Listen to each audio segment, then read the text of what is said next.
നമസ്കാരം. ഉള്ളത് പറയാം. കണ്ണൂരിലെ പാർട്ടി ഫണ്ട് തട്ടിപ്പിൽ മുഖം നഷ്ടപ്പെട്ട് CPM. കള്ളത്തരം പുറത്തെത്തിച്ചത് എതിർ രാഷ്ട്രീയ പാർട്ടികളല്ല, പാർട്ടിക്ക് ഉള്ളിൽ നിന്ന് തന്നെ. തട്ടിപ്പിന്റെ മുഴുവൻ വിവരങ്ങളും അറിയുന്നയാൾ പാർട്ടിയിൽ നിന്ന് തന്നെ കള്ളത്തരം വിളിച്ചു പറഞ്ഞു. തട്ടിപ്പ് തുറന്നു പറഞ്ഞയാളെ പാർട്ടിയിൽ നിന്ന് പുറത്താക്കുന്ന പതിവ് നയം പിന്തുടർന്നെങ്കിലും പൊതുസമൂഹത്തിന് മുന്നിൽ പിരിച്ച പണത്തിന്റെ കണക്ക് കാണിക്കാനാവാതെ CPM വലയുന്നു. ധനരാജ്യ ഫണ്ടുമായി ബന്ധപ്പെട്ടുകൊണ്ട് കൃത്യമായ കണക്ക് പറയാൻ ജില്ലാ സെക്രട്ടറി സന്നദ്ധമായിട്ടില്ല. ഈ കെട്ടിട നിർമ്മാണ ഫണ്ടും ധനരാജ്യ ഫണ്ടും രണ്ടും കൂടി ചേർത്ത് 51 ലക്ഷം രൂപ പാർട്ടിക്ക് നഷ്ടപ്പെട്ടിട്ടുണ്ട് എന്ന് മാത്രമല്ല, ജില്ലാ കമ്മിറ്റിയുടെ കണക്ക് പ്രകാരം 40 ലക്ഷം രൂപ ധനരാജ്യ ഫണ്ടിൽ നിന്ന് കെട്ടിട നിർമ്മാണത്തിന് വേണ്ടി വകമാറ്റിയിട്ടുണ്ട്. ആ 40 ലക്ഷം ഏരിയ കമ്മിറ്റി ഫണ്ട് കണ്ടെത്തി തിരിച്ചു കൊടുക്കണം എന്നതാണ് ജില്ലാ കമ്മിറ്റിയുടെ റിപ്പോർട്ട്. പാർട്ടിയുടെ 1 രൂപ, അത് ധനരാജ്യ രക്തസാക്ഷി ഫണ്ടിൽ നിന്നായാലും ശരി, ബിൽഡിംഗ് ഫണ്ടിൽ നിന്നായാലും ശരി, 1 രൂപ പോലും പാർട്ടിക്ക് നഷ്ടപ്പെട്ടിട്ടില്ല. ഒരാളും തെറ്റായ രീതിയിൽ ധനാപഹരണം നടത്തിയിട്ടില്ല. ഈ കെട്ടിട നിർമ്മാണ കമ്മിറ്റി തന്നെ പറഞ്ഞത്, 2 കണക്കിലും പറഞ്ഞത് ഞങ്ങൾ 35 ലക്ഷം വാങ്ങിയിട്ടുള്ളൂ. കെട്ടിട നിർമ്മാണത്തിന് വേണ്ടി വകമാറ്റിയത് 35 ലക്ഷമാണ്. പക്ഷേ ജില്ലാ കമ്മിറ്റി പറയുന്നു 40 ലക്ഷം വകമാറ്റി. ഏതർത്ഥത്തിലാണെന്ന് നമുക്കറിയില്ല. അപ്പം 51 ലക്ഷം യഥാർത്ഥത്തിൽ കൈവശം ഉണ്ടാകേണ്ടതും ഈ തിരിച്ചു കൊടുക്കേണ്ടുന്ന 40 ലക്ഷവും കൂടി 91 ലക്ഷം രൂപ ഈ 2 ഫണ്ടിനത്തിൽ പാർട്ടിക്ക് നഷ്ടപ്പെട്ടിട്ടുണ്ട് എന്നതാണ് ഞാൻ കൃത്യമായി കണക്ക് പരിശോധിച്ചതിൻ്റെ അടിസ്ഥാനത്തിൽ വ്യക്തമാക്കിയിട്ടുള്ളത്. ഇത് പാർട്ടിയുടെ മുമ്പിലെല്ലാം പറഞ്ഞിട്ടുള്ള ഒരു കാര്യമാണ്. രക്തസാക്ഷി ഫണ്ടെന്ന് ഒരു നായാ പൈസ ഒരു തരത്തിലും വഞ്ചിക്കാനോ പറ്റിക്കാനോ അനുവദിക്കുന്ന പ്രശ്നമേ പാർട്ടിയെ സംബന്ധിച്ചിടത്തോളം ഇല്ല, ഉറപ്പാണ്. അത് ഉയർന്നു വന്നത് ശരി, അത് പറയേ ഉയർന്നു വന്ന ആരോപണം ഉൾപ്പെടെയുള്ള കാര്യങ്ങളെ സംബന്ധിച്ച് അവിടെ പരിശോധിച്ച് ആവശ്യമായ നിലപാട് സ്വീകരിക്കുമെന്നാണ് ഞാൻ പറഞ്ഞത്. അതിൻ്റെ അകത്ത് ഞങ്ങൾ ഇടപെടേണ്ടിയുണ്ടെങ്കിൽ അപ്പോൾ ഇടപെടും. തദ്ദേശ തെരഞ്ഞെടുപ്പിലെ തോൽവിക്ക് പിന്നാലെ ഗൃഹസന്ദർശനവുമായി പ്രതിച്ഛായ വീണ്ടെടുക്കാനുള്ള ശ്രമങ്ങൾ തകൃതിയായി നടക്കുമ്പോഴാണ് ഇടിത്തീ പോലെ പാർട്ടി ഫണ്ട് തട്ടിപ്പ് CPM-ന് മേൽ പതിച്ചത്. 1 അല്ല 3 ഫണ്ട് പിരിവുകളിൽ ക്രമക്കേട് നടന്നതായി വെളിപ്പെടുത്തൽ. പിരിച്ച പണം ഉപയോഗിച്ചതായി കൃത്രിമ രേഖയുണ്ടാക്കൽ, വകമാറ്റി ചെലവാക്കൽ, കണക്ക് കാണിക്കാതിരിക്കൽ, തട്ടിപ്പിന് പല വഴികൾ. തട്ടിപ്പ് പുറത്തു പറഞ്ഞയാൾ ചില്ലറക്കാരനല്ല, പാർട്ടി ജില്ലാ കമ്മിറ്റി അംഗം, പയ്യന്നൂർ മുൻ ഏരിയ സെക്രട്ടറി V. കുഞ്ഞികൃഷ്ണൻ അക്ഷരാർത്ഥത്തിൽ CPM-നെ വെട്ടിലാക്കി. തട്ടിപ്പുകളിൽ രക്തസാക്ഷി ഫണ്ടും ഉണ്ടെന്നത് പാർട്ടി അണികൾക്കിടയിൽ വൈകാരികമായ പ്രതിഫലനവും ഉണ്ടാക്കും. രക്തസാക്ഷി CV ധനരാജിന്റെ കുടുംബത്തെ സഹായിക്കാൻ പിരിച്ചത് 1 കോടി രൂപ. ഈ ഫണ്ടിൽ നിന്ന് വകമാറ്റിയത് 46 ലക്ഷം രൂപ. ധനരാജ് രക്തസാക്ഷി ഫണ്ടും ഓഫീസ് നിർമ്മാണ ഫണ്ടും പരസ്പരം വകമാറ്റി. കെട്ടിട നിർമ്മാണ ഫണ്ടിൽ നിന്ന് 35 ലക്ഷം രൂപ ധനരാജ് ഫണ്ടിലേക്ക് മാറ്റിയാണ് കണക്ക് അവതരിപ്പിച്ചത്. ധനരാജിന്റെ കുടുംബത്തിന് നൽകിയ വീടിന്റെ ചെലവ് കണക്കിലും പൊരുത്തക്കേട്. അതായത് വരവ് ചെലവ് കണക്ക് എന്തുകൊണ്ടാണ് ഞാനിവിടെ പറയാത്തതെന്ന് ചോദിച്ചാൽ, ഒരു തെറ്റായ പ്രസിഡന്റ് ഉണ്ടാക്കാൻ പറ്റില്ല. പാർട്ടിയുടെ ഒരു സംഘടനാ രീതി ഉണ്ടല്ലോ, ആ സംഘടനാ രീതി അനുസരിച്ച് ഏത് ഘടകമാണോ ഫണ്ട് ശേഖരിക്കുന്നത് ആ ഘടകമാണ് വരവ് ചെലവ് കണക്ക് അംഗീകരിക്കുന്നത്. ഏതെങ്കിലും ഒരു പാർട്ടി, ഇപ്പൊ CPIM തെരഞ്ഞെടുപ്പുമായി ബന്ധപ്പെട്ടുകൊണ്ട് ശേഖരിക്കുന്ന കണക്കൊക്കെ കൃത്യമായി തെരഞ്ഞെടുപ്പ് കമ്മീഷൻ കൊടുക്കുന്നുണ്ട്. ബാക്കിയുള്ള ഫണ്ടുകൾ ഏതെങ്കിലും ഒരു പാർട്ടി വരവ് ജനങ്ങൾക്ക് നല്ല എല്ലാവരും ഫണ്ട് ശേഖരിക്കും. എന്നാൽ പാർട്ടി ആവശ്യത്തിന് വേണ്ടി ശേഖരിക്കുന്ന ഫണ്ട് അത് പാർട്ടിയുടെ ബന്ധപ്പെട്ട ഘടകമാണ്, അതിന്റെ വരവ് ചെലവ് കണക്ക് അംഗീകരിക്കുക. കമ്മീഷനെ കുറിച്ചൊക്കെ രാകേഷ് പറഞ്ഞു. കമ്മീഷന്റെ അനുഭവം എന്താണെന്ന് ഞാൻ നേരത്തെ സൂചിപ്പിച്ചിട്ടുണ്ട്. കുറ്റം ചെയ്ത ഒരാളെ കുറ്റവിമുക്തനാക്കണമെങ്കിൽ ഒരു കമ്മീഷനെ വെച്ചാൽ മതി. വളരെ കൃത്യമായി ആ നിലയിൽ ഒരു റിപ്പോർട്ട് കൊടുത്ത് അയാളെ കുറ്റവിമുക്തനാക്കും. അതാണ് ഇതിൽ ഉണ്ടായിട്ടുള്ളത്. കുറ്റം ചെയ്യാത്ത ഒരാളെ കുറ്റക്കാരനാക്കണമെങ്കിൽ അതിനും ഒരു കമ്മീഷനെ വെച്ചാൽ മതി. അതാണ് 2ാമത്തെ കമ്മീഷനുമായി ബന്ധപ്പെട്ടുകൊണ്ട് ഉണ്ടായത്. അതൊക്കെ പാർട്ടി ജില്ലാ കമ്മിറ്റിയാണ് പരിശോധിക്കുന്നത്. ജില്ലാ കമ്മിറ്റി പരിശോധിക്കട്ടെ. പരിശോധിച്ചതിന് ശേഷം നമുക്ക് എന്തെങ്കിലും ഇടപെടേണ്ടിയുണ്ടെങ്കിൽ ഇടപെടും. അല്ല, അതിപ്പോൾ നിങ്ങൾ പറയേണ്ട കാര്യമില്ല. എങ്ങനെയാണ് പരിഹരിച്ചത്? നിങ്ങൾ പാർട്ടി സംഘടനക്കകത്ത് കൈകാര്യം ചെയ്ത മുഴുവൻ കാര്യവും പത്രസമ്മേളനത്തിൽ വിളിച്ച് പറയണമെന്ന് പറഞ്ഞോ ആരും പറയോ? അതൊന്നും പറയാൻ ഉദ്ദേശിക്കുന്നില്ല. ഞങ്ങളെങ്ങനെയാണ് സംഘടനാപരമായ കാര്യം കൈകാര്യം ചെയ്തതൊന്നും സംഘടനാപരമല്ലാത്ത രീതിയിൽ പുറത്ത് പറയാൻ സംഘടനക്ക് സാധിക്കില്ല. ഈ രക്തസാക്ഷി ഫണ്ട് ഇതൊന്നും ആദ്യത്തെ അനുഭവമല്ല. ഞാൻ വിചാരിക്കുന്നത് 2005-2006 കാലഘട്ടത്തിൽ CPM ഞങ്ങളൊക്കെ ആ പാർട്ടിയിൽ ഉണ്ടാകുന്ന സമയത്ത് ഞങ്ങളൊക്കെ പിരിച്ചൊരു ഫണ്ടുണ്ട് രക്തസാക്ഷികളുടെ കുടുംബങ്ങളെ സഹായിക്കാൻ വേണ്ടി. എനിക്ക് തോന്നുന്നു ഏകദേശം 25 കോടിയിലധികം രൂപ രക്തസാക്ഷി ഫണ്ട് എന്ന പേരിൽ പിരിച്ചിട്ടുണ്ട്. വരാനിരിക്കുന്ന രക്തസാക്ഷികൾക്ക് കൂടി വേണ്ടിയുള്ള ഫണ്ടായിട്ടാണ് അന്നത് ഉണ്ടായിരുന്നത്. ആ ഫണ്ട്, അത്തരം ഫണ്ടുകളൊക്കെ അവിടെ നിൽക്കുകയും അതിന്റെ ഒരു കണക്കൊന്നും പിന്നീട് എവിടെയും കണ്ടില്ല. ഇത്തരം വിഷയങ്ങളൊക്കെയാണ് ഞങ്ങളൊക്കെ ആ ഘട്ടങ്ങളിൽ പാർട്ടി അകത്ത് ഉന്നയിച്ചുകൊണ്ടിരുന്നത് എന്നുള്ളത് മറ്റൊരു കാര്യം. ഇപ്പൊ കുഞ്ഞികൃഷ്ണൻ എന്ന് പറയുന്ന സഖാവ് പാർട്ടിയുടെ ജില്ലാ നേതാവാണ്. ആ ജില്ലാ നേതാവ് 50 വർഷത്തിലധികം കാലമായി സജീവമായ പാർട്ടി, ഒരു പാർട്ടി കെട്ടിപ്പടുക്കുന്നതിൽ നിസ്വാർത്ഥമായ പ്രവർത്തനം നടത്തിയ ഒരു സഖാവാണ്. അതിൻ്റെ ഉള്ളിൽ നിരന്തരമായി നടത്തിയ പോരാട്ടങ്ങൾക്ക് ഫലം കാണാതെ വന്നപ്പോഴാണ് പൊതുസമൂഹത്തിനോട് തുറന്നു പറയാൻ തയ്യാറായത്.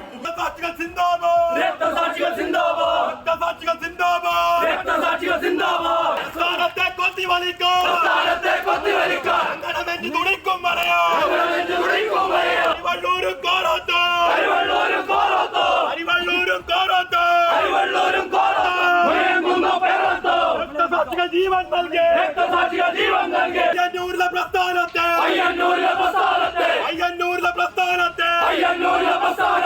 തകർക്കാൻ നോക്കിയ നാരേ, വർഗവഞ്ചക പറനാരേ,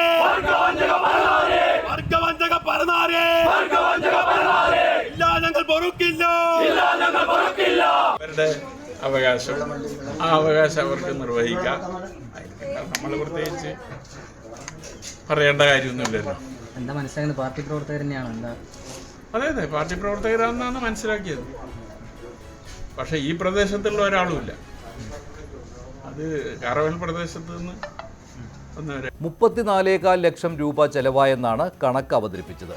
കോൺട്രാക്ടർക്ക് നൽകിയ ചെക്ക് 29.4 രൂപയ്ക്ക്. ഏരിയ കമ്മിറ്റിയുടെ അക്കൗണ്ടിലേക്ക് 5 ലക്ഷം, അത് പിൻവലിച്ചു. കണക്കിൽപ്പെടാത്ത 2 ലക്ഷം രൂപയുടെ ചെലവും ഉണ്ടായിരുന്നു. അതിനും വ്യക്തമായ മറുപടിയില്ല. 2 ഫണ്ടിലുമായി 91 ലക്ഷം രൂപയുടെ ക്രമക്കേടാണ് കുഞ്ഞികൃഷ്ണന്റെ വാക്കുകളിൽ ഉള്ളത്. ഇതിനു പുറമെയാണ് 2021 നിയമസഭാ തെരഞ്ഞെടുപ്പ് ഫണ്ടിലെ 1,09 ലക്ഷത്തിന്റെ തട്ടിപ്പ്. ജില്ലാ സെക്രട്ടേറിയറ്റ് അംഗവും പയ്യന്നൂർ MLAയുമായ TI മധുസൂദനന് നേരെയാണ് പ്രധാന ആരോപണം. പ്രതീക്ഷിച്ച പോലെ കുഞ്ഞികൃഷ്ണനെ പാർട്ടിയിൽ നിന്ന് CPM പുറത്താക്കി. ജീവന് ഭീഷണിയും. പാർട്ടിയിലെ തെറ്റുകളെ ചൂണ്ടിക്കാട്ടിയതിന്റെ പേരിലാണ് TP ചന്ദ്രശേഖരൻ ക്രൂരമായി വധിക്കപ്പെട്ടത്. ഇന്ന് കുഞ്ഞികൃഷ്ണനും നേരിടുന്നത് അതേ പ്രശ്നം തന്നെയാണ്. ജീവന് ഭീഷണി നേരിട്ടുകൊണ്ടാണ് അദ്ദേഹം ഈ വിഷയങ്ങളെല്ലാം പുറത്തു വന്നിരിക്കുന്നത്. പാർട്ടി ജില്ലാ സെക്രട്ടറി മാധ്യമങ്ങളോട് പറഞ്ഞപ്പോൾ ഈ കണക്കൊന്നും വെളിപ്പെടുത്തേണ്ട യാതൊരു ആവശ്യമില്ലെന്ന് പറയും. ഈ കണക്കൊന്നും വെളിപ്പെടുത്തേണ്ട ഒരാവശ്യവുമില്ല, പാർട്ടി കണക്കാണെന്നാണ് പറയുന്നത്. പക്ഷെ കുഞ്ഞികൃഷ്ണൻ പുറത്തു കൊണ്ടുവന്നിരിക്കുന്നത് ഗുരുതരമായ ക്രമക്കേടുകളാണ് പുറത്തു കൊണ്ടുവന്നിരിക്കുന്നത്. അതുകൊണ്ട് CPM ഇരട്ടത്താപ്പാണ്. ഇനി അദ്ദേഹത്തിന് നേരെ ഇന്നോവ വരാതിരിക്കട്ടെ എന്ന് ഞങ്ങൾ ആഗ്രഹിക്കുകയാണ്. ഇപ്പം അദ്ദേഹത്തെ അനുകൂലിച്ച ആളുകളുടെ ബൈക്കൊക്കെ അവിടെ ഇന്നലെ കത്തി നശിപ്പിച്ചു, വീടുകൾക്ക് നേരെ അക്രമം ഉണ്ടാകുന്നു. ഇതേ അനുഭവം ഒഞ്ചിയത്ത് അനുഭവിച്ച ആളുകളാണ് ഞങ്ങൾ. അതിന്റെ ഒരേ രൂപമാണ് ഇപ്പൊ പയ്യന്നൂരിൽ കാണുന്നത്. പയ്യന്നൂർ പോലുള്ള ഒരു സ്ഥലം എന്ന പാർട്ടി ഗ്രാമമാണ്, ഒഞ്ചിയത്തിന് പോലെ തന്നെ പാർട്ടി ഗ്രാമം, എതിരാളികളില്ലാത്ത പ്രദേശം. അവിടെയാണ് പൊതുപ്രതിഷേധങ്ങൾ ഉണ്ടാകുന്നു, വലിയ തോതിൽ പ്രശ്നങ്ങളുണ്ടാകും. ഇതൊക്കെ അതിന്റെ ഒരു പാർട്ടിയുടെ ആഭ്യന്തര കാര്യമായിട്ട് തള്ളിക്കളയാൻ സാധിക്കില്ല. പൊതുസമൂഹത്തിൽ ഇതിനകത്ത് ചോദ്യങ്ങളുണ്ടാകും. പൊതുസമൂഹത്തിനും കൂടി പിടിച്ചെടുക്കുന്ന ഫണ്ടാണ്. അപ്പൊ സ്വാഭാവികമായിട്ടും അതിനെ ആ രീതിയിൽ കാണാൻ കഴിയണം. ആ തരത്തിൽ ഇതിനൊരു ഓഡിറ്റിംഗ് ഉണ്ടാകണം. കൃത്യമായി കണക്ക് പൊതുസമൂഹത്തിന് അറിയേണ്ടതുണ്ട്. തട്ടിപ്പ് നടന്നതായി പാർട്ടി നേതൃത്വം സമ്മതിച്ചിട്ടില്ല. കണക്ക് പുറത്തുവിടാനും തയ്യാറല്ല. എല്ലാം സുതാര്യമെന്നാണ് MV ഗോവിന്ദൻ പറയുന്നത്. പ്രതിപക്ഷം വിഷയം ഏറ്റെടുത്തു കഴിഞ്ഞു. രക്തസാക്ഷികളുടെ പേരിൽ പിരിച്ച പണം തട്ടിക്കുന്നത് CPMൽ പുതിയ കാര്യമല്ലെന്ന് UDF ചൂണ്ടിക്കാട്ടുന്നു. പാർട്ടിയിൽ ആന്തരിക സംഘർഷത്തിന് ഫണ്ട് തട്ടിപ്പ് വിവാദം കാരണമായിട്ടുണ്ട്. കുഞ്ഞികൃഷ്ണനെ അനുകൂലിച്ചും പ്രകടനം നടന്നത് പാർട്ടിക്ക് ക്ഷീണമാണ്. ജില്ലാ സെക്രട്ടറി KK രാഗേഷിന്റെ വിശദീകരണവും പാർട്ടിക്ക് തിരിച്ചടിയായി. പാർട്ടി ശത്രുക്കളുടെ കയ്യിലെ കോടാലി കൈയായി അദ്ദേഹം അധപ്പതിച്ചിരിക്കുകയാണ് എന്ന് ചൂണ്ടിക്കാണിക്കുക. അദ്ദേഹം ഉത്തമനായിട്ടുള്ള കമ്മ്യൂണിസ്റ്റ് അല്ല. ഉത്തമനായ കമ്മ്യൂണിസ്റ്റിന് ഇത്തരം നിലപാട് സ്വീകരിക്കാൻ കഴിയില്ല. അദ്ദേഹത്തെ പാർട്ടിയെ വഞ്ചിക്കുകയാണ് ചെയ്തത്. പാർട്ടിയിൽ വിശ്വാസമർപ്പിച്ച ജനങ്ങളെ വഞ്ചിക്കുകയാണ് ചെയ്തത്. ഇതെല്ലാം കണക്കിലെടുത്തുകൊണ്ട് കുഞ്ഞികൃഷ്ണനെ പാർട്ടി ജില്ലാ കമ്മിറ്റിയിൽ നിന്ന്, പാർട്ടിയുടെ പ്രാഥമിക അംഗത്വത്തിൽ നിന്ന്, പാർട്ടിയിൽ നിന്ന് അദ്ദേഹത്തെ പുറത്താക്കാൻ വേണ്ടി തീരുമാനിച്ച കാര്യം ഞാൻ നിങ്ങളെ അറിയിക്കുകയാണ്. പയ്യന്നൂരിലെ പാർട്ടിയെ കൂട്ടിയോജിപ്പിച്ച് കൊണ്ടുപോകാൻ വി കുഞ്ഞികൃഷ്ണന് സാധിക്കില്ല എന്ന് ഏതെങ്കിലും ഒരാൾക്ക് ആത്മനിഷ്ഠമായി തോന്നിയാൽ മതിയോ?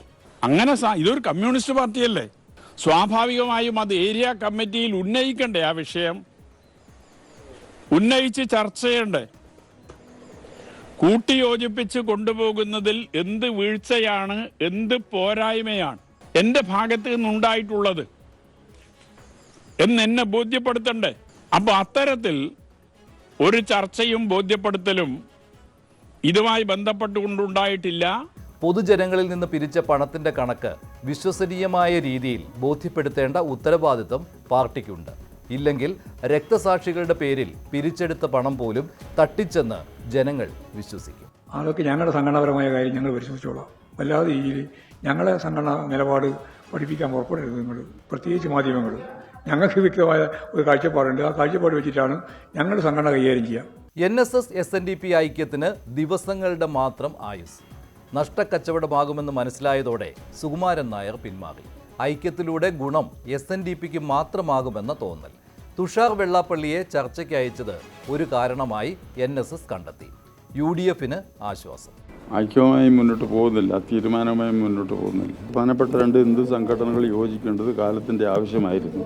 പക്ഷേ അതിൻ്റെ ആ യോജിപ്പിൻ്റെ പിന്നിൽ അത് ഉന്നയിച്ച ആളുകൾക്ക് അതിൻ്റെ പിന്നിൽ അവരുടെ ഈ ആലോചനയുടെ പിന്നിൽ രാഷ്ട്രീയ ലക്ഷ്യമുണ്ട് എന്ന് ഞങ്ങൾക്ക് ബോധ്യമുണ്ട്. തുഷാറെന്നല്ല, ഒരു രാഷ്ട്രീയം കൈകാര്യം ചെയ്യുന്നത് കേരളത്തിലെ പ്രധാനപ്പെട്ട ഒരു നേതാവിനെ തന്നെ അതിന് മകനായാലും അങ്ങനെ വിടാൻ പാടില്ലായിരുന്നു. വരാനായിട്ട് അനുവാദം ചോദിച്ചു, പറ്റില്ല എന്ന് ഞാൻ തന്നെ നേരിട്ട് പറഞ്ഞു. അദ്ദേഹത്തിന് അങ്ങനെ കൊടുത്തെങ്കിൽ നല്ല കാര്യമാണ്.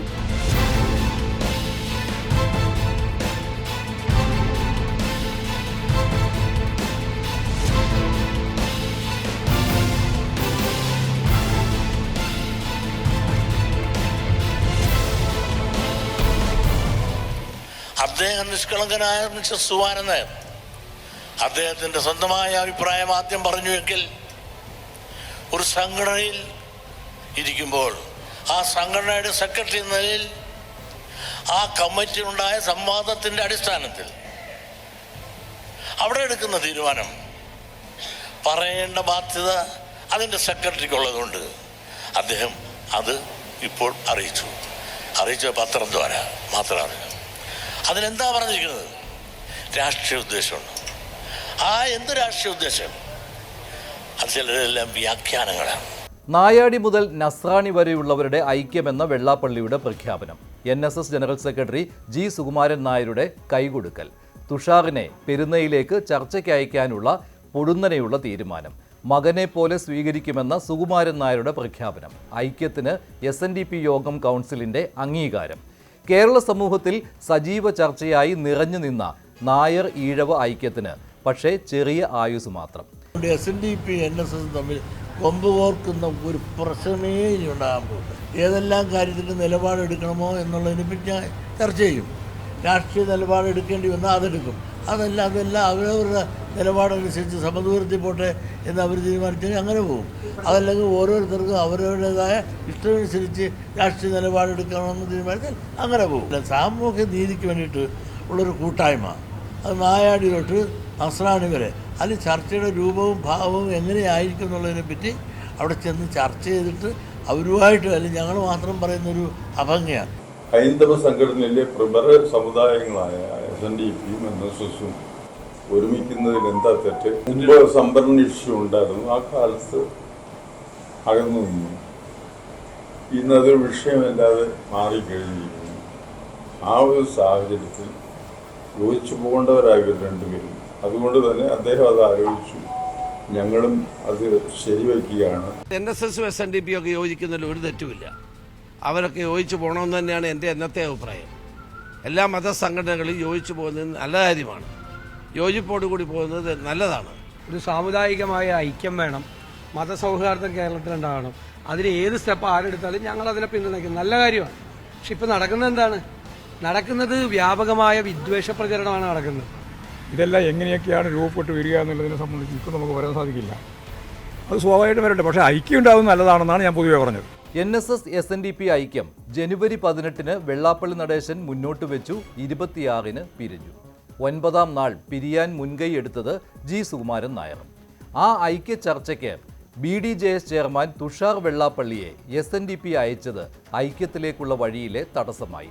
NSS ഉയർത്തിക്കാട്ടിയത് ഇതാണ്. യഥാർത്ഥ കാരണം ഇത് മാത്രമല്ലെങ്കിലും എന്തിനാണ് രാഷ്ട്രീയക്കാരനായ തുഷാറിനെ ചർച്ചയ്ക്ക് വിട്ടതെന്നാണ് സുകുമാരൻ നായരുടെ ചോദ്യം. VD സതീശനോടും ലീഗിനോടുമുള്ള എതിർപ്പിൽ വിരിയാൻ തുടങ്ങിയ ഐക്യം അങ്ങനെ ജലരേഖയായി. അതായത് മകൻ BJP-ക്കാരൻ അദ്ദേഹം ചർച്ചയ്ക്ക് വേണ്ടി വരുന്നു. 2-3 ദിവസം കഴിയട്ടെന്ന് പറഞ്ഞ് 3-4 ദിവസം പോയി കഴിഞ്ഞപ്പോൾ ഇത് പ്രഖ്യാപിച്ചു കഴിഞ്ഞപ്പോഴത്തേക്കാണ് ഇന്ന് വരെ ആ വരുന്ന കാര്യത്തെപ്പറ്റി ഞങ്ങൾ ഈ തീരുമാനം എടുക്കുന്നിടം വരെ എപ്പോൾ വരും, എങ്ങനെ വരും എന്നൊന്നും പറഞ്ഞിട്ടില്ല. ഒരു ചർച്ച നടന്നിട്ടില്ല. ഐക്യം പ്രാബല്യത്തിൽ വന്നിട്ടില്ല. ആ സാഹചര്യത്തിൽ ഞാനിത് എൻ്റെ സംഘടനാ നേതൃത്വത്തെ അറിയിച്ചു. അല്ല, അദ്ദേഹം ഈ കാര്യത്തിന് അവർ അച്ഛനോ മകനോ വന്നിട്ടില്ല. മകനെ വിടാമെന്നോട് പറഞ്ഞപ്പോഴാണ് ഞാൻ പറഞ്ഞത്, മകനോട് ഞാൻ പറഞ്ഞു വരണ്ട, കാരണം ഇതിനകത്ത് നിങ്ങൾ രാഷ്ട്രീയ നേതാവാണ്. രാഷ്ട്രീയ നേതാവ് എന്നുള്ള നിലയിൽ നിങ്ങൾ ഈ ചർച്ചയിൽ പങ്കെടുക്കുന്നതിൽ ഞങ്ങൾക്ക് താല്പര്യമില്ല. ഒരു വിഷമവുമില്ല, പ്രതിഷേധവുമില്ല. നായർ സമുദായം നമ്മുടെ സഹോദര സമുദായമാണ്. ആ നായർ സമുദായം, ആ സഹോദര സമുദായത്തെ ഇങ്ങനൊരു തീരുമാനം ഉണ്ടായി എന്നതിൻ്റെ പേരിൽ പ്രിയമുള്ള സഹോദരന്മാരെ, NSS നേതൃത്വത്തെയോ സുകുമാരൻ നായരെയോ ഒരിക്കലും നിങ്ങളാരും തള്ളിപ്പറയരുതേ എന്നൊരു അപേക്ഷ എനിക്കുണ്ട്. കാരണം ഇതിനകത്ത് ഈ ചോര കുടിക്കാൻ നടക്കുന്ന ചില കുറുക്കന്മാരുണ്ട്, ചില രാഷ്ട്രീയക്കാരുടെ രാഷ്ട്രീയ അടവ് നയമുണ്ട്. നിഷ്കളങ്കനായ സുകുമാരൻ നായർ, അദ്ദേഹത്തിൻ്റെ അഭിപ്രായമാണ് ആദ്യം വന്നത്. NSS ആദ്യം എടുത്ത തീരുമാനവും രണ്ടാമതെടുത്ത തീരുമാനവും NSSന്റെ ആഭ്യന്തരമായ കാര്യമാണ്. അതിൽ കോൺഗ്രസ് നേതാക്കൾ ആരും ഇടപെട്ടിട്ടില്ല, ഇടപെടില്ല. ഞങ്ങൾ സമുദായങ്ങളുടെ ആഭ്യന്തര കാര്യങ്ങളിൽ ഇടപെടാറില്ല. NSSും SNDPയും തമ്മിലുള്ള സഖ്യം ഇല്ലാതാക്കിയത് ലീഗാണ് എന്നുള്ള SNDP ജനറൽ സെക്രട്ടറിയുടെ ആരോപണം ശരിയല്ല എന്നാണ് NSS ജനറൽ സെക്രട്ടറി അദ്ദേഹം പറഞ്ഞാൽ ശരിയല്ല, ലീഗ് അങ്ങനെ ഇടപെട്ടിട്ടേ ഇല്ല എന്ന്. പ്രത്യേകിച്ച് ഈ സമയത്തെ സംബന്ധിച്ചോളം ആവശ്യമില്ലാതെ മുസ്ലിം ലീഗ് വളരെ മോശമായിട്ടുള്ള, കേരളം ഇതുവരെ കണ്ടിട്ടില്ലാത്ത തരത്തിലുള്ള ജാതി രാഷ്ട്രീയം കളിച്ചതുകൊണ്ട് തന്നെയാണ് കൂടുതൽ സമുദായം പറഞ്ഞ് എല്ലാവരും ഒറ്റക്കെട്ടായി നിൽക്കേണ്ട ഒരു സാഹചര്യത്തിലേക്ക് ഉണ്ടാകുന്നത്.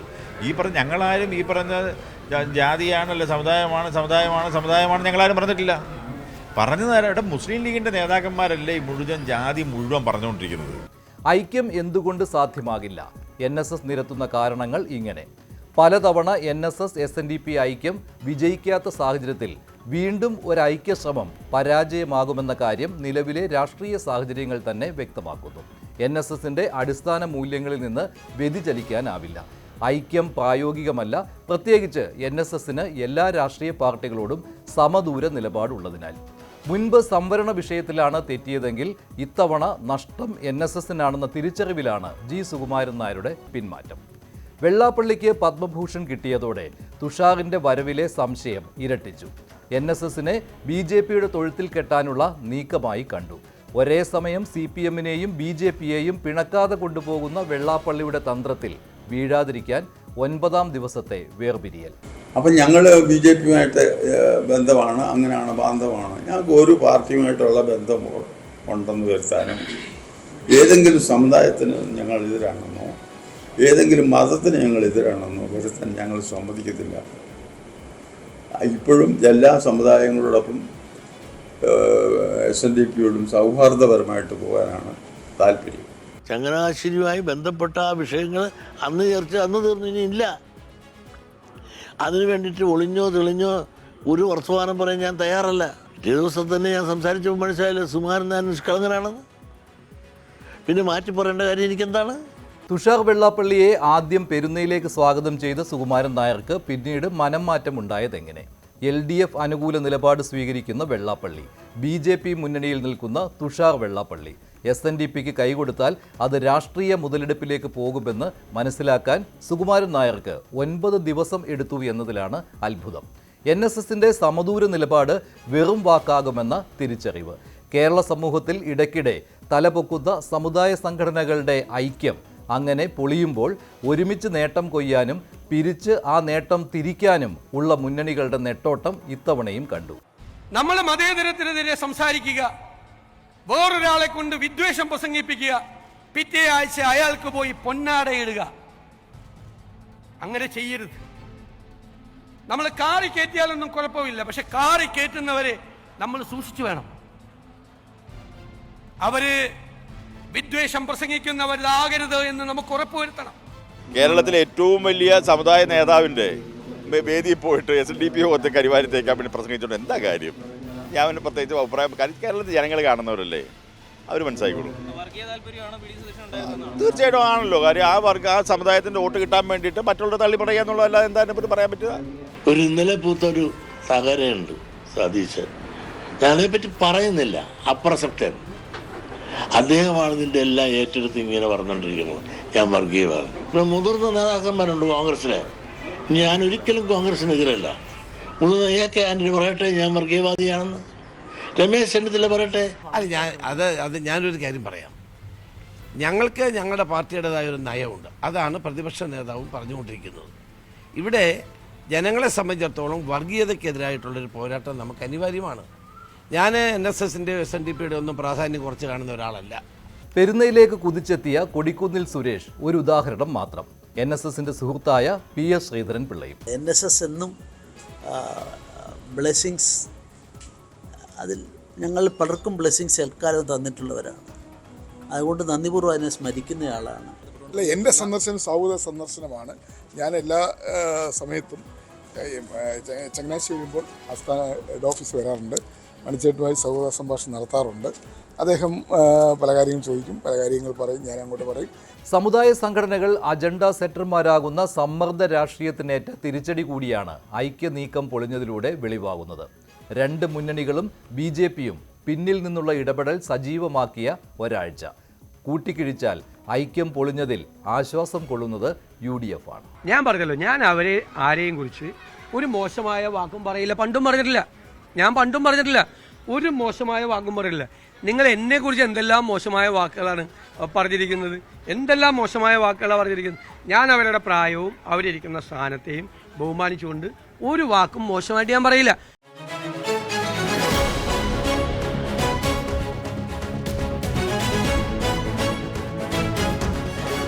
വൻ തോൽവി ഏറ്റുവാങ്ങിയിട്ടും CPM വിലയിരുത്തൽ സംസ്ഥാനത്ത് ഭരണവിരുദ്ധ വികാരമില്ല.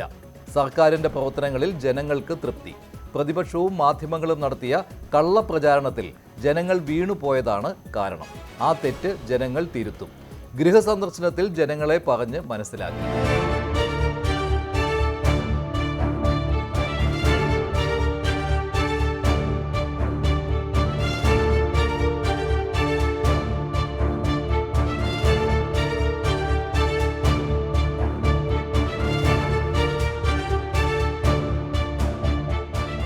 ത്രിതല പഞ്ചായത്ത് തിരഞ്ഞെടുപ്പുമായി ബന്ധപ്പെട്ട് വിചാരിക്കാത്ത തരത്തിലുള്ള ചില തിരിച്ചടികൾ പാർട്ടിക്കുണ്ടായി.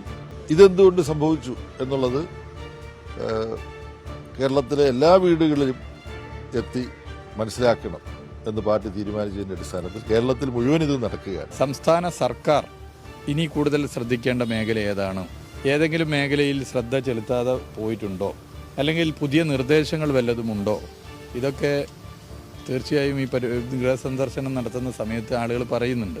അവർക്ക് ഒരാൾക്കും സർക്കാരിനെ കുറിച്ചൊരു പരാതിയില്ല, അതിലൊക്കെ ഹാപ്പി. അപ്പോൾ നമ്മൾ ചോദിക്കും, ഇത്രയൊക്കെ ആയിട്ട് എന്താ നമ്മളോടൊരു അനിഷ്ടം? അതെ, എന്താണ് അതൊരു അനിഷ്ടം ചോദിക്കുക. അപ്പം അതിനങ്ങോട്ട് തെളിച്ചങ്ങോട്ട് പറയണില്ല. ഒരാഴ്ചയാണ് CPM ഗൃഹസന്ദർശനം നടത്തിയത്. വീടുകളിൽ സന്ദർശനത്തിന് പോയവർക്ക് കൃത്യമായ നിർദ്ദേശവും കൊടുത്തിരുന്നു. ജനങ്ങളോട് സൗമ്യമായി പെരുമാറണം, ദേഷ്യപ്പെടരുത്, അവർ പറയുന്നത് ശ്രദ്ധയോടെ കേൾക്കണം, അവസാനം മറുപടി നൽകണം. അങ്ങനെ ഒരാഴ്ചത്തെ ഭവന സന്ദർശനങ്ങളുടെ റിപ്പോർട്ടാണ് CPM സംസ്ഥാന സെക്രട്ടറി MV ഗോവിന്ദൻ പുറത്തുവിട്ടത്. സർക്കാരിനോട് ജനങ്ങൾക്ക് പരാതിയില്ല, മറിച്ച് പ്രതിപക്ഷത്തിൻ്റെയും മാധ്യമങ്ങളുടെയും പ്രചാരണം വിശ്വസിച്ചു പോയി. ഇപ്പോൾ കാര്യങ്ങൾ ജനങ്ങൾക്ക് മനസ്സിലായി.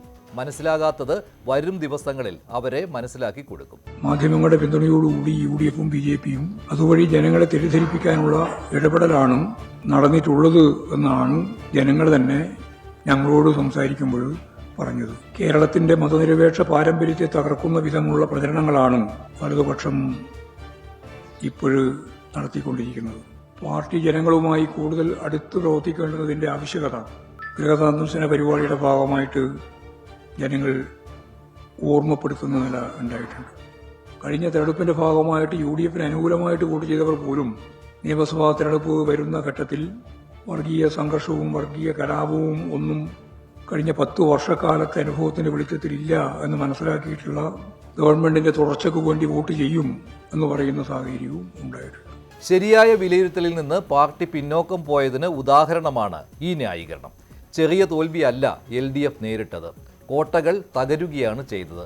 അമിതമായ ആത്മവിശ്വാസം ഉണ്ടായിരുന്നുവെന്ന് സംസ്ഥാന സെക്രട്ടറി പോലും പറയുന്നുണ്ട്. അപ്പോൾ തെറ്റുപറ്റിയത് ജനങ്ങൾക്കാണെന്ന് എങ്ങനെ പറയാൻ തോന്നുന്നു? CPM പറയുന്ന മറ്റൊന്ന്, സംസ്ഥാനത്ത് UDF കടുത്ത രീതിയിൽ വർഗീയ ധ്രുവീകരണം നടത്തുന്നു എന്നാണ്. മറിച്ച് ഇടതുപക്ഷമാകട്ടെ ന്യൂനപക്ഷ വർഗീയതയെയും ഭൂരിപക്ഷ വർഗീയതയെയും ഒരേപോലെ എതിർക്കുന്നുവത്രേ. ഇത് ജനങ്ങളുമായുള്ള സംവാദത്തിൽ മനസ്സിലാക്കി. ഒറ്റ ചോദ്യം: കഴിഞ്ഞ ദിവസങ്ങളിൽ വർഗീയ ധ്രുവീകരണം ഉണ്ടാക്കുന്ന വിധം സംസാരിച്ച 2 നേതാക്കൾ ആരൊക്കെയാണ്? അവർ മന്ത്രി സജി ചെറിയാനും AK ബാലനും. അവർ പറഞ്ഞതിനെ CPM സംസ്ഥാന സെക്രട്ടറി പോലും അംഗീകരിക്കുന്നില്ല. AK ബാലൻ പറഞ്ഞത് ജമാഅത്തെ ഇസ്ലാമി ആയിരിക്കും കേരളത്തിന്റെ ആഭ്യന്തര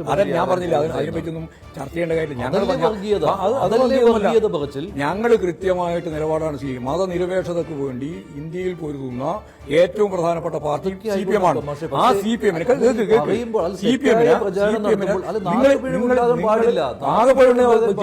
തിരുത്തും. ഞങ്ങൾ തിരുത്തിയല്ലോ, ബാലിനെയും തിരുത്തും, അതുപോലെ തന്നെ ആരെയൊക്കെ വേണോ അവരെല്ലാം തിരുത്തും, അവരെന്നെ സ്വയം തിരുത്തും. അദ്ദേഹം പറഞ്ഞത് തെറ്റായി.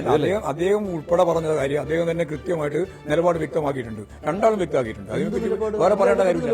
രണ്ടാളും വ്യക്തമാക്കിയിട്ട് വായിക്കണം. കൃത്യമായി സജി ചെറിയാൻ മാപ്പ് പറഞ്ഞു, 4 ദിവസത്തിന് ശേഷം മാപ്പ് പറഞ്ഞു. അത് തെറ്റാണെന്ന് ബോധ്യമായതുകൊണ്ടാണല്ലോ തിരുത്തിയത്. തെറ്റാണെന്ന് ബോധ്യമായതുകൊണ്ടാണല്ലോ. ബാലൻ തിരുത്തിയെന്ന് പറയുന്നു, മന്ത്രിയെ പാർട്ടി തിരുത്തിക്കുകയും ചെയ്തു.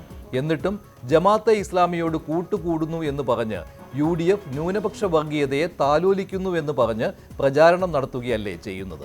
ഇനി ജമാഅത്തെ ഇസ്ലാമിയുടെ കാര്യമാണെങ്കിൽ അവരുടെ വോട്ട് നേടിയിട്ടില്ലെന്ന് CPM-ന് പറയാൻ കഴിയില്ല. തിരുവമ്പാടി ഉപതെരഞ്ഞെടുപ്പിന് ശേഷം പിണറായി വിജയൻ നടത്തിയ വാർത്താ സമ്മേളനത്തിലെ പരാമർശവും ജമാഅത്തെ ഇസ്ലാമി നേതാക്കളുമായി 2011 നടത്തിയ കൂടിക്കാഴ്ചയും ആരും മറന്നിട്ടില്ല. മറന്നവരെ ഓർമ്മിപ്പിക്കാൻ വീഡിയോ ക്ലിപ്പുകൾ സമൂഹ മാധ്യമങ്ങളിൽ സുലഭമാണ്. ജമാഅത്തെ ഇസ്ലാമിയുടെ സ്വഭാവത്തിൽ മാറ്റം വന്നുകൊണ്ടല്ല, UDFന് തൽക്കാല ആവശ്യം 4 വോട്ടെങ്കിലും കൂടുതൽ കിട്ടുമെന്ന് നോക്കലാണ്. മുഖ്യമന്ത്രിയുടെ ആദ്യമായിട്ട് കേരളത്തിൽ അവരെ സ്വാഗതം ചെയ്തു. അവർ നല്ല ആളുകളാണ്, അവരെ കാണാൻ തലയിൽ മുണ്ടിട്ട് പോകണ്ട എന്ന് പറഞ്ഞാൽ അവരെ കാണാൻ പോയ ആള് ഈ പിണറായി വിജയനാണ്. എന്നിട്ട് പഴയതെല്ലാം മറന്നുപോയിട്ട് വോട്ട് ചോദിച്ചു വാങ്ങിയതല്ല, അവർ തന്നതാണെന്ന ന്യായീകരണം ഇപ്പോൾ പറയുന്ന MV ഗോവിന്ദനോട് പറയാനുള്ളത് വർഗീയവാദികളുടെ വോട്ട് വേണ്ടെന്ന് പറയാൻ CPM തയ്യാറായില്ലല്ലോ എന്നാണ്. ഞങ്ങൾ സ്വീകരിക്കാല്ലേ ഇത്, അവർ നൽകുക. ഇത് ഒരു ഘട്ടത്തിൽ ജമാഅത്തെ ഇസ്ലാമി എടുത്ത നിലപാട് CPIM-ന്റെ അല്ലെങ്കിൽ ഇടതുപക്ഷ ജനാധിപത്യ മുന്നണിയുടെ സ്ഥാനാർത്ഥികളിൽ ഒരാളെ അയാൾക്ക് നമ്മുടെ പിന്തുണ, UDFന്റെ 4 ആൾക്ക് പിന്തുണ, 2 ആൾക്ക് ലീഗിന്റെ പിന്തുണ. ഇതായിരുന്നു അവരുടെ നിലപാട്. വേണ്ടാന്ന് പറഞ്ഞില്ല. വേണ്ടാന്ന് പറയേണ്ട കാര്യം. ഭരണവിരുദ്ധ വികാരം ഇല്ലെന്ന് കാണിക്കാൻ CPM നടത്തുന്ന ഈ തത്രപ്പാടുകൾ വിജയം കാണാൻ സാധ്യതയില്ല. തദ്ദേശ ജനവിധിയെ ഒരു ഗൃഹസന്ദർശനത്തിലൂടെ തെറ്റായി വ്യാഖ്യാനിച്ച് ജനങ്ങളെ കുറച്ചു കാണുകയാണ് ഇടതുപക്ഷം ചെയ്യുന്നത്.